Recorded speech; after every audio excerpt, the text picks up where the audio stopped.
Alright, so here we go with the table method for stoichiometry, doing problem number 81. And organization is the key for doing this type of problem. So way at the top of the page, starting on the left-hand side, leave a little bit of room, but write the balanced chemical equation. And it says sodium carbonate solution reacts with silver nitrate solution, so AgNO3.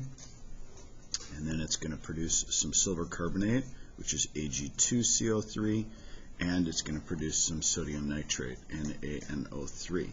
And then to balance this chemical equation, we'll need a 2 here, and we'll need a 2 right here. And then once you have the equation balanced, then you can go on to step number 2 here, where you convert to moles. But what we want to do is, since they ask about all kinds of things, they ask about how many grams of sodium carbonate, silver nitrate, silver carbonate, and sodium nitrate are present. They ask about everything.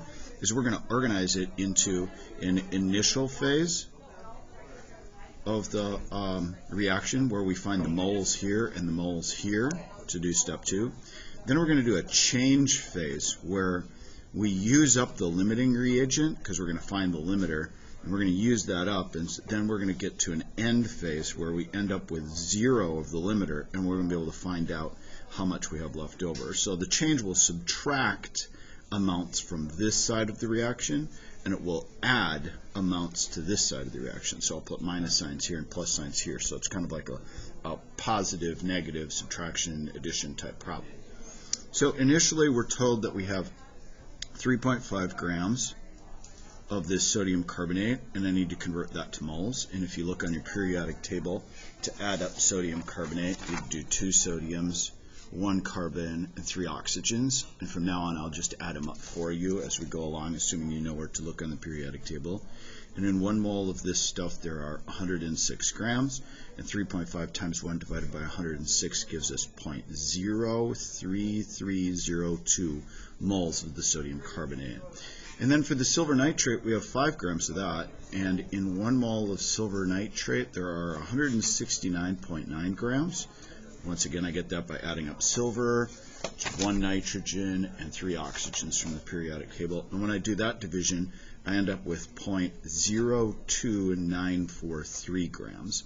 And since they don't talk about silver carbonate and sodium nitrate, I have to assume that there's 0 of this and 0 of this to start with.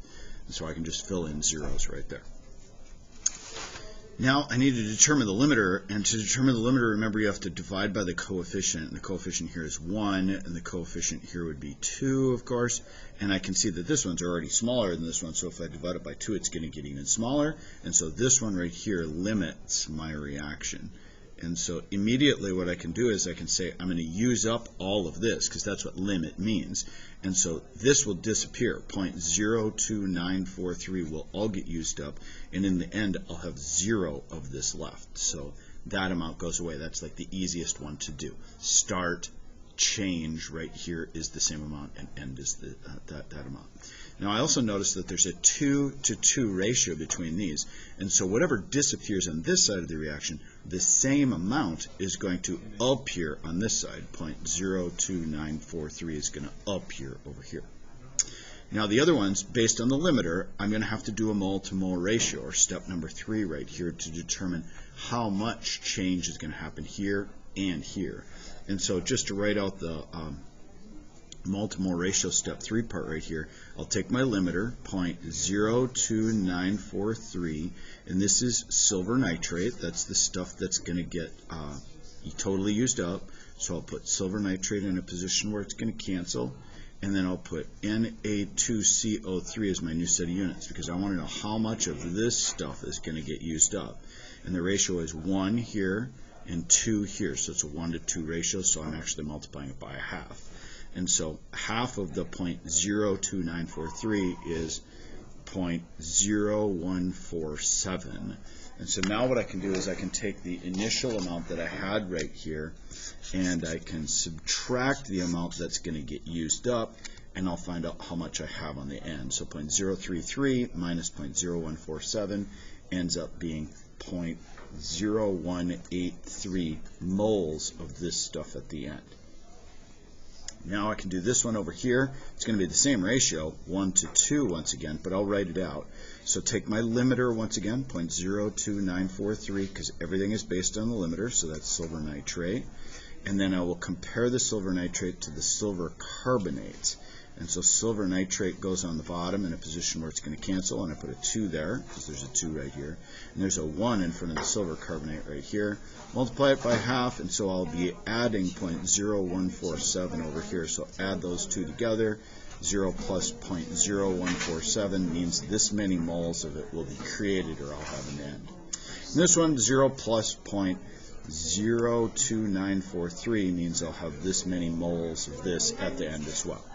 Now the question doesn't ask for moles, it asks how many grams of sodium carbonate, grams of silver nitrate, and grams of silver carbonate. So I need to convert to the asked for units here at the end. And of course there will be none of this because there are no moles left. And for this one, I'll take 0.0183 moles of the Na2CO3, and I need to convert from moles to grams. So I'm going from moles right here to grams. So the molar mass goes in the top and 1 mole goes in the bottom. So 1 mole down here, and then on the top it's 106 grams in a mole, and I'll end up with 1.94 grams of this in the end. Over here, silver carbonate has a mass of 275.8 when you add it up on the periodic table. So I end up with 4.06 grams right here. And this guy right here has 85 grams per mole when I multiply it. So I end up with 2.50 grams in the end. And so if you add these guys up right here, you end up with 8.5 grams, which is what I started with, 3.5 times 5, 8.5 grams, which means the law of conservation of matter is still been obeyed, and I now know my leftover, and I know how much is created and how much is created. That's the table method for stoichiometry problems.